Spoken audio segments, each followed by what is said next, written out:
Oke,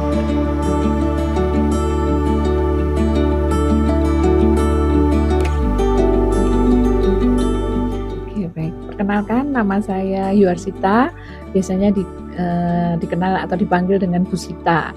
Memulai karir saya di Pinggir Batik, usaha saya, kemudian juga ada Embun Pagi, itu bermula tahun 2018. Saya mulai merintis karena pada saat itu saya mengikuti pelatihan dari Dinas Koperasi di Seperindak Malang tahun 2018. Dan di sana saya akhirnya mulai mengenal batik dan berusaha untuk mencoba berkarir di sana. Oke, Pinggir Batik itu membuat lebih ke kain ya, kain batik.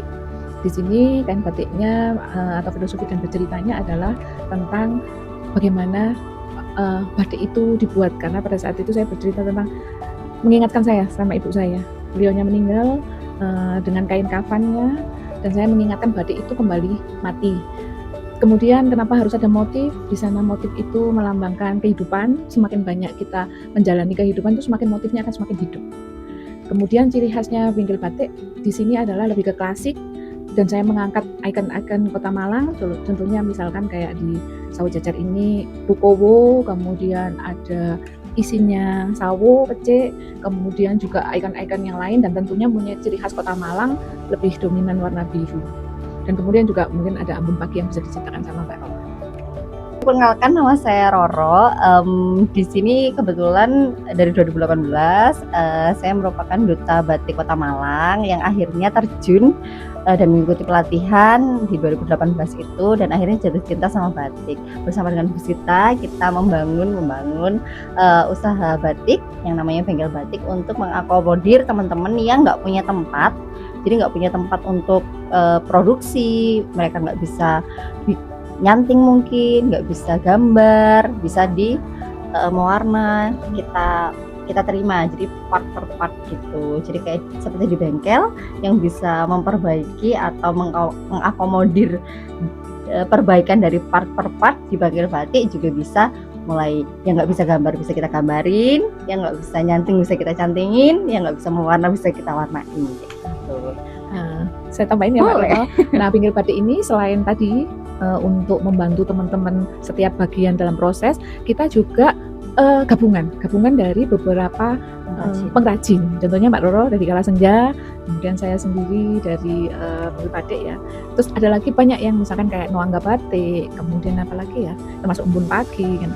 Jadi kita menerima semua perajin, dan kita berusaha untuk mengangkat mereka, mengenalkan mereka bahwa ini loh perajinnya ini membuat dengan ciri khas masing-masing. Momen yang berkesan di sini, saya memulai ikut batik, kemudian ikut uji kompetensi di Surabaya waktu itu, dan kemudian saya ditawarin menjadi asesor. Itu suatu kebanggaannya. Sampai hari ini saya hampir 10 tahun untuk memposisikan menjadi seorang asesor dan menambah upgrade ilmu saya dengan Mbak Roro yang sama-sama juga asesor. Kita menjadi instruktur, kemudian kita menjadi fasilitator. Itu suatu kebanggaan karena apa?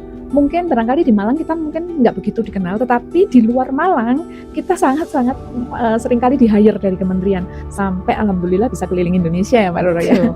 Itu mungkin Mbak Roro bisa nambahin? Iya, yang paling berkesan adalah kita bisa jalan-jalan mengenalkan batik ke beberapa daerah di Indonesia. Kalau enggak dari batik ini, mungkin kita nggak akan sampai di Tuban, Cirebon, Bangka Belitung untuk mengenalkan batik. Itu momen yang paling berharga.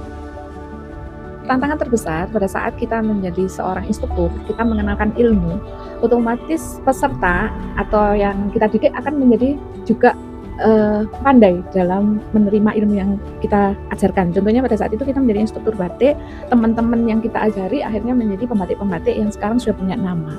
Tapi kita nggak sampai di situ. Tantangan kita adalah bagaimana kalau mereka sudah sama-sama memproduksi batik, akhirnya kita berpikir lagi, yaitu tadi mengupgrade diri kita bahwa masih banyak peluang di sana.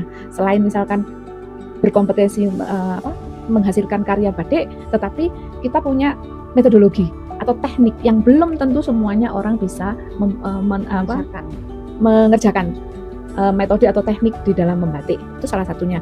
Kemudian juga mengupgrade kita adalah tentunya di luar yang kita ajarkan itu masih banyak sekali potensi yang bisa kita kembangkan, dan tentunya ini menjadi tantangan juga, yaitu mengenalkan batik ke generasi yang lebih muda. Nah, itu mungkin Mbak Roro yang bisa menjelaskan ini. Oke, lanjut. Jadi tantangan yang paling besar adalah kita mengenalkan batik asli Indonesia ke baik itu generasi muda maupun generasi yang sudah tua. Karena biasanya orang-orang itu nggak tahu batik itu aslinya adalah proses. Mulai dari menggambar, mencanting dengan malam panas, dan juga menggunakan canting tulis dan juga canting cap. Nah, itu banyak sekali orang yang tidak tahu. Itu tantangan terbesar kita, di mana kita harus memberikan edukasi dan pengertian kepada masyarakat umum, apalagi Gen Z dan juga milenial ini, biar mereka tahu batik asli Indonesia itu yang seperti apa. Saya mengenalnya dulu tahun 2018, pada saat itu BUMN masih juga mulai berdiri. Kita diundang, kemudian ditawarkan juga, dan kebetulan juga salah satu nasabah dari BRI. Terus kemudian juga semakin kesini, selain pendampingan juga menjadi nasabah prioritas juga. Memutuskan bergabung karena banyak pendampingan sih ya. Betul. Terus kayak banyak ilmu-ilmu yang di-share sama rumah BUMN yang bisa bikin kita jadi upscaling value kita, terus kita bisa menambahkan nilai dari bengkel batik itu sih. Ya, tentunya itu tadi melanjutkan, masih mengedukasi tentang batik, karena masih banyak sekali yang belum tahu apa itu batik. Kemudian tentunya pemberdayaan masyarakat untuk membantu perekonomian minimal sekitar wilayah sini, dan tentunya untuk masyarakat luas. Dan selanjutnya ada pengen ekspor sih sebenarnya kita, karena kita masih belum mencapai ke sana. Jadi semoga kedepannya bengkel batik bisa ekspor ke beberapa negara di dunia. Ya, itu tadi dari perjalanan saya hanya saran atau berharap ya, ada harapan di mana bahwa batik itu tidak harus dengan modal yang mahal, kemudian tempat yang luas, tetapi sekarang zamannya kolaborasi. Di sini kolaborasi, ada beberapa perajin, kita mencoba membuat, berinovasi, dan tentunya menciptakan hasil karya yang layak atau yang punya nilai jual yang tinggi. Dan misalkan harapannya juga tentunya bisa dijual, bisa mendapatkan income, dan bengkel batik ini bisa dilihat di sosial media, tentunya di IG, kemudian kita juga ada di Shopee ya Mbak Roti, Shopee ya. Mungkin juga bisa disampaikan Mbak Roti. Kalau di Shopee kita Ambon Pagi ya. Ambon Pagi. Terus kalau untuk galerinya kita kebetulan ada di Jalan Danau Limboto Timur dalam 4 A5 H14 Sawo Jajar. Jadi jangan lupa untuk datang ke sini. Ya, dan juga ada cabangnya juga Oh ya. ya, di Sigura-gura, Jalan Terusan Bendungan Sigura-gura, Blok D 125, yang UB mungkin dekat bisa lah ya. Gitu. Kita saran aja buat teman-teman yang baru memulai usaha, jangan takut, apa yang dipikirkan harus dikerjakan, karena apapun yang kalian pikirkan, sebagus apapun yang ada di pikiran kalian, kalau tidak dikerjakan tidak akan jadi. Thank you.